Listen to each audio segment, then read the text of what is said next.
Hey, so day 4 of the next 160 days is today. And I am really excited about how well it's going so far. There were some just little bumps in the road, days 2 and 3, just being a little bit less patient, a little, you could probably say crabby. So granted, I've given up all the junk that I had added back into my diet, not like crazy stuff, but just a few things. And so I know there's going to be some detox, from that. I also stopped with the coffee, as I'd mentioned, and was really expecting days 3 and 4 to be just kind of, bad. No joke. I get migraines, and every time I've given up coffee, right? And so I was kind of curious to see how it would be this time, but somewhat prepared for it. Not there. So I had a minor headache, something trying to work on something days 2 and 3, but I just kept drinking and eating healthy stuff and just really taking it slow and just giving myself a little bit of grace and apologizing a lot to my honey for being a little less patient and just flat out a little bit cranky maybe is the word. So today I just want to share with you about sprouts. Check this out. These sprouts are alfalfa sprouts, and they are, I think, 5 days old. That's it. From seed to this in 5 days. This is 2 tablespoons of alfalfa seeds minus, probably this much. I've already eaten tonight. Put on this amazing wrap that, so flipping good. I'm telling you guys. But check this out. These are just awesome. So you just reach in and grab some. Now, these I actually intended to let grow for a little bit longer, and so I will. I'm going to leave these sit out on the counter. Once they sprout their leaves, you don't need to keep them in the sun. You can actually keep them in the dark. They're better without the sun as they're sprouting.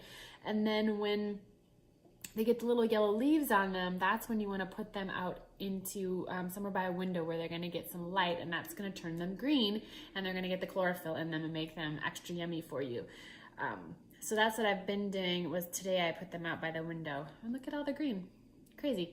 So you soak the seeds overnight in water, drain the water out in the morning, and then you kind of, for me, I just rinsed them once or twice a day, twice on a good day.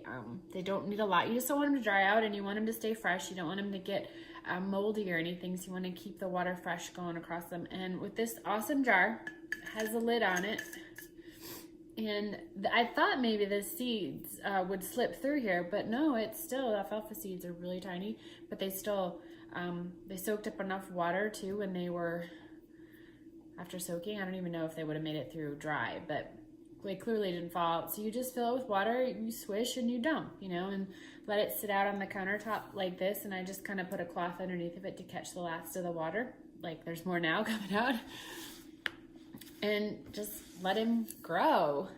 These are so healthy for you. And here's my thing, all the preppers that are concerned about everything going wrong. And granted, I'm game for being prepared too. I definitely think there's some merit in that. I can't help you in a zombie apocalypse, okay? That I got nothing for you on. But if it's a natural disaster, something like an earthquake or a power outage or a freeway, shut down or something, and you've got no food getting to your area. Las Vegas will run out of food in 3 days, okay?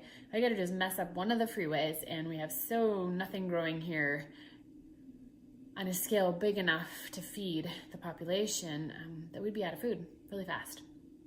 So here's my thing. These will grow. This is 5 days, and this is amazing food, so full of nutrients. So I highly recommend saving seeds. They just need a tiny bit of water. You could even reuse some of the water and just swish it back over them. Save it when you pour it out, and then swish it back over them later. You just don't want them to dry out.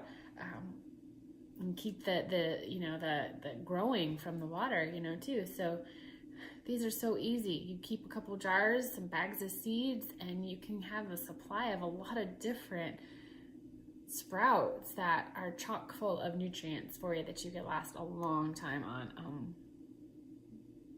There's no end really in sight to how that long you could last on sprouts. They're full of everything, and with a variety of them too. Water, you're covered. So that's what I wanted to share with you today. It's day 4. I'll keep you posted.